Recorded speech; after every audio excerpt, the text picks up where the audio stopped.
Assalomu alaykum, hurmatli talabalar. Bugun sizlar bilan hozirgi o'zbek adabiy tili fani bo'yicha so'zning morfem tarkibidagi o'zgarishlar, affeksal morfemalarning ayrim xususiyatlari mavzusida darsimizni olib boramiz. Demak, ushbu darsimiz quyidagi rejalar asosida olib boriladi. Birinchi rejamiz so'zning morfem tarkibidagi o'zgarishlar, affeksal morfemalarning ayrim xususiyatlari. Morfema nutqda turli variantlarga ega bo'ladi. Misol sifatida qaratqich kelishigini ko'rishligimiz mumkin. Masalan, birinchidan poetik varianti in shaklida uchraydi. Bog'in mevasi. Ikkinchi ko'rinishi tarixiy variantda im shaklida uchrashi mumkin. O'zbekiston vatanim mening, ya'ni O'zbekiston mening vatanim holatida. Va uchinchi holati dialektal variant, ya'ni hududiy jihatdan shevalarga xos ko'rinishi kitob teng shaklida. Va fonetik variant va bugungi adabiy tilimiz uchun normal bo'lgan holati mening. Morfemalarda shakl va ma'no munosabatlari xususida davom ettiramiz suhbatimizni. Morfemalarda ham shakl va ma'no munosabati barqarordir. Morfemalarning miqdoran cheklanganligi bu munosabatning keng qamrovliligidan dalolat beradi. Morfemik polisemiya, ya'ni qo'shimchalar o'rtasidagi ko'p ma'nolilikka to'xtalib o'tamiz. Morfemik polisemiya ham juda keng tarqalgan. Bu morfemalarning polifunksionalligiga, ya'ni ko'p funksiyali, ko'p vazifadoshligiga bog'liq bo'ladi. Xo'p, chilik affeks haqida suhbatimizni davom ettiramiz. Chilik birinchi ko'rinishi asosida anglashilgan narsa yetishtiriladigan sohani ifodalovchi otlarni yasashda. Paxtachilik, urug'chilik, chorvachilik va uzumchilik. Asosda anglashilgan narsa hodisaning borlik holatini bildiruvchi otlarni yasashda. Pishiqchilik, mo'lchilik, arzonchilik. Asosda anglashilgan tushuncha bilan bog'liq bo'lgan ishni bildiruvchi otlarni yasashda. Ulfatchilik, tirikchilik va dushmanchilik.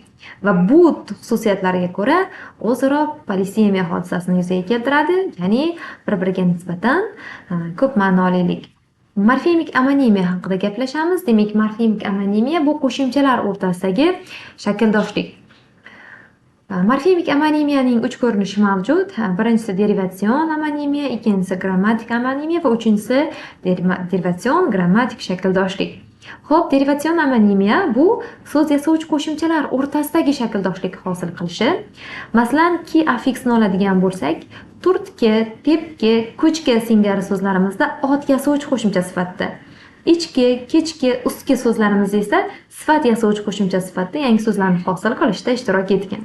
Xo'p, grammatik amonimiya bu so'z yasovchi qo'shimchalar o'rtasida emas, aksincha shakl yasovchi qo'shimchalar o'rtasida omonimligini, ya'ni shakldoshligini hosil qilishda ishtirok etadi. Masalan, ish affeksini oladigan bo'lsak, harakat nomi va birgalik nisbatini hosil qilishga ko'ra bir-biri bilan omonimlikni yuzaga keltiradi.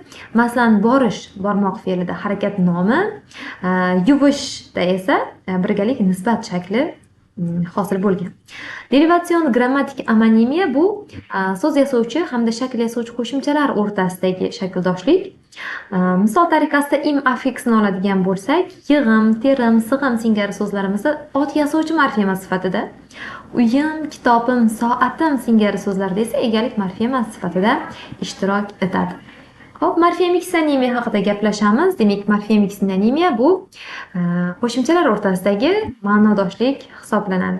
Derivatsion sinonimiya, ya'ni shakl yasovchi emas, aksincha so'z yasovchi qo'shimchalar o'rtasidagi ko'p ma'nolilik.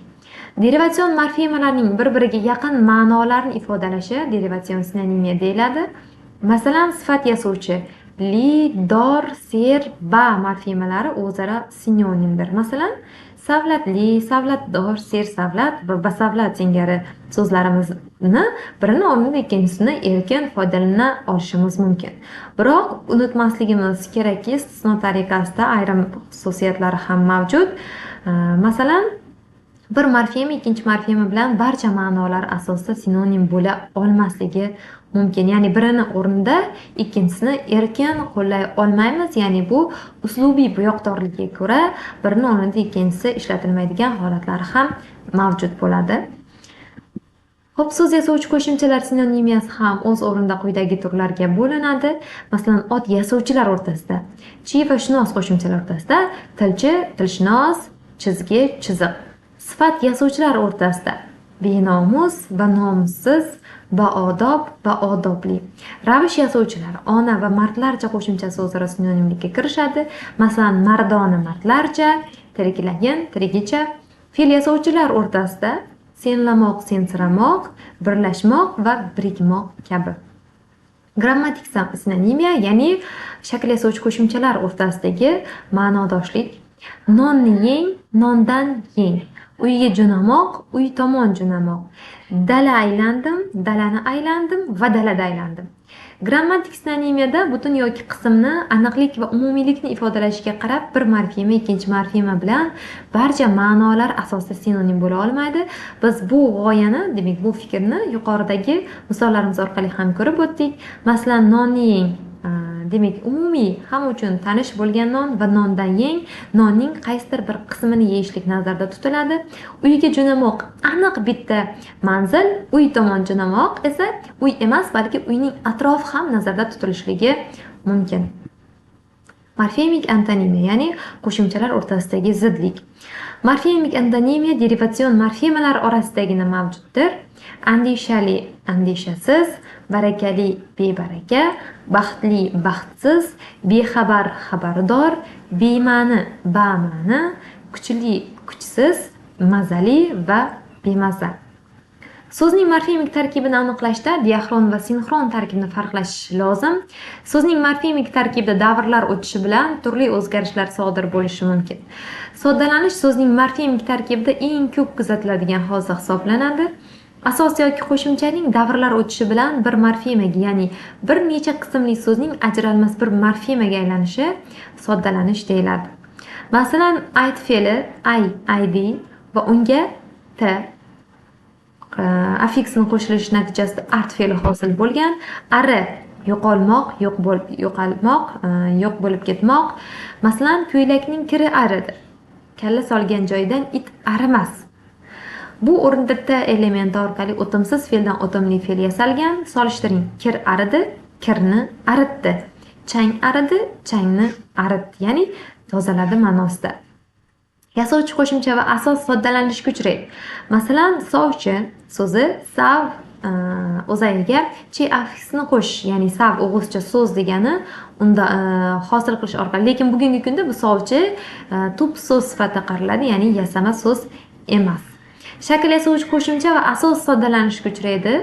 O'g'lon, o'g'il va unga on affiksni qo'shish, bo'y va unga in affiksni qo'shish. Yaxshi, bu yoq so'zimizga ish affiksni qo'shish orqali va bugungi kunda bu asos va qo'shimcha sifatida tahlil qilinmaydi. Bu yagona bitta soddalanishga uchragan tup so'z sifatida qaraladi. Xo'p, quyidagi so'zlarning tarixiy morfemik tarkibiga e'tibor qaratib o'tishimiz joiz deb bilamiz. Ko'mir aslida ko'm, er yoki kuy, mir, kuyadigan, yonadigan. Chaqirim aslida chaqir va unga im affiksini qo'shilishi.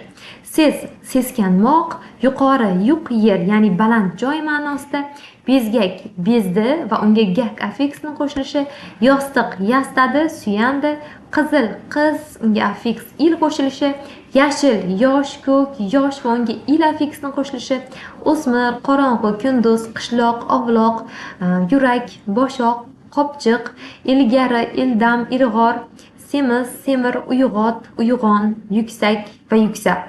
Bugungi kunda ushbu so'zlarimizni ham soddalanishga uchragan so'zlar sifatida qarashligimiz mumkin. Ya'ni bugungi kunda yasama so'zlar emas, asos va qo'shimchalar bugungi kunda yaxlit bo'lib ketgan tup so'z sifatida qarashimiz kerak bo'ladi. Affiksal pleonazm, demak pleonazm tildagi tejamga zid hodisa, nutqdagi ortiqchalik natijasida yuzaga keladi. Uni o'rganish tilning morfologiya, leksikologiya, stilistikasi uchun o'rganish obyekti sanaladi. Tilshunos olimlar pleonazm haqida quyidagi fikrlarni keltirib o'tadilar. Bir xil ma'nodagi turli til birliklarining aynan takrori, nutqda bir xil so'zlar yoki iboralarning takror qo'llanishi. Pleonazm bir xil yoki sinonim ifoda vositalarining semantik jihatdan takror holda bo'lishdir. Pleonazm til vositalarini ortiqcha qo'llashdir.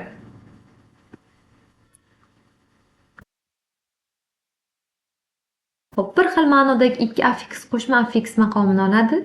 Yog'ingarchilik, namgarchilik, rasvogarchilik. Kelishik va egalik affikslarning 2 marta ifodalanishi.